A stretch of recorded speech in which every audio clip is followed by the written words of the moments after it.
Hi, I wanted to do an intro video for people who may have been diagnosed and are in that terrifying place of not knowing what's going to happen. First of all, you can watch my whole series of video. Nothing super scary happens, and it hopefully will help just normalize kind of what symptoms you're going to have and all that stuff. The other thing is the vast majority of people recover fine at home without any medical intervention or fancy anything. So it's like 80% of people do. And I had been watching the news, as I'm sure you will have done before, and I was so terrified by it. But really, those are the extreme situations, and most people are fine. I am 52 and I am on an immune suppressant drug, so I'm considered immune compromised to some extent, although they don't really know to what extent. But I made it through fine, and in fact, so did my 86-year-old mother, who has had open heart surgery, triple bypass, pacemaker. Is taking longer to recover, but she is recovering. So I want to give you that message of hope. And I also just want to share some things that I did and my partner did that I found really helpful. And hopefully some of them you'll find helpful too. The first thing I did was a media blackout, like no media. It's even risky to look at like social media just because people post articles. It's amazing. Just one word said in a certain way can send you into like this panic. So it's just not worth it. I just shut her down completely. The other thing is I was very clear with friends and family. I didn't tell a lot of people right away just because even people say things that are, they think supportive, but are terrifying.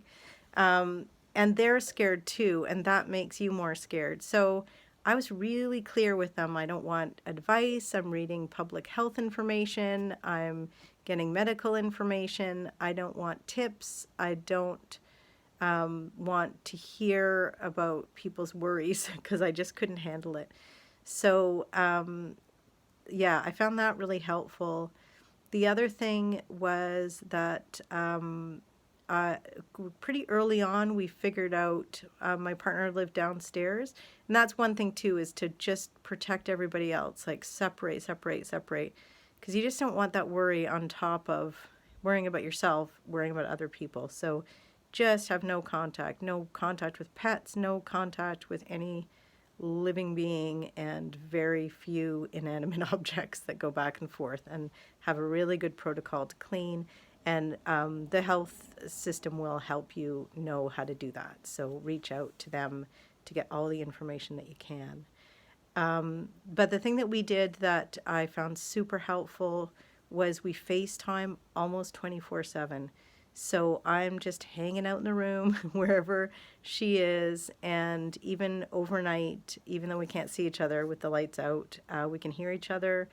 And it was just really comforting to have her there, and it kind of got me out of the, you get down sort of rabbit holes of thinking and then get yourself into a panic pretty easily, especially at the beginning. I found the fear was huge the first week.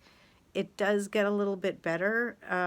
For some reason, I wasn't as panicky as time went on, but that is a huge factor. So really take care of yourself in that way.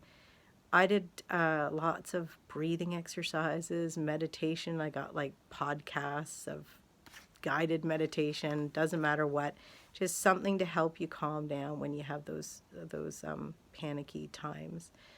Yeah, and then that's pretty much, those are the main things. Get supplies of Tylenol, Gravol, easy food to eat. Just get it all in, whether you're going to need it. You're pretty much for sure going to need Tylenol. Not everybody gets nauseous, but I did get nauseous, so it's just nice to have Gravol on hand. and teas and soups and bland food and easy food, and just getting all that in the house so you just have it there and you don't have to think about it is really helpful. Um, yeah, and I had like I'm up to now 17 different symptoms. So this is a weird virus for that. Like it's just always changing, and one will go and the other will come.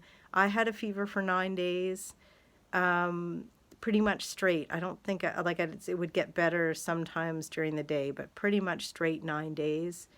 I've had a cough throughout, but it's not that bad a cough. Um, I did have a little bit of shortness of breath like near the end, the last few days. I'm on day 14 now. But not scary shortness of breath. I mean, that's obviously what everybody's terrified about. But ask doctors to give you really specific direction on what they consider persistent shortness of breath, which is, they kept saying that to me, but I didn't really know what that meant. And honestly, I called the COVID clinic locally quite a few times when I was really feeling panicky. And sometimes they would have me come in to check my vitals and everything. Most of the time, they just talked me down. Sometimes it was around chest pressure I would get, or perceived shortness of breath. But it really just really helps. Sometimes you just need to hear a doctor say, "You're fine. You're doing fine. You're on track." All that stuff. So yeah, I won't go through all my symptoms because it is a long list, but I did have quite a bit of gastro symptoms, which not everybody gets, but I think is now believed to be a little bit more common than originally thought. And that is both diarrhea and nausea. I never actually threw up, but boy, I felt like queasy and like super sensitive to sound and movement and gross for a few days. So, I don't think that's like super common, but my mom has had that too, so it can't be that uncommon. Um, Sinus pressure, chest pain. A lot of that was anxiety too. It was very hard to tell the difference between like a rapid heart rate and chest pain that was like physical or an anxiety attack.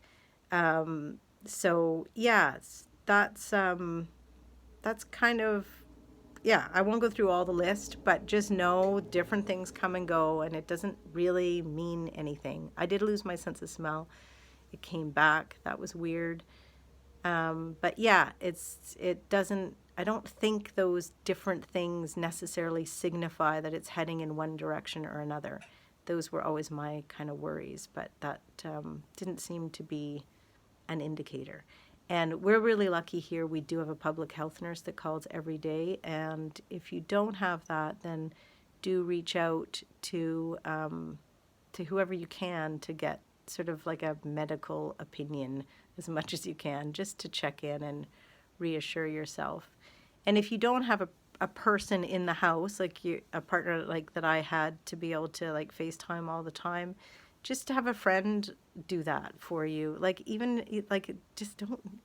Most people won't mind if you ask like, "Can I just hang out while you guys are watching TV or whatever? And could you put me on FaceTime in the room?" Like, it's so isolating. You want to be around people a little bit. So don't be shy to ask that of people. Yeah. So that's all, and I hope you enjoy the videos. I hope it helps, and I know you'll get better.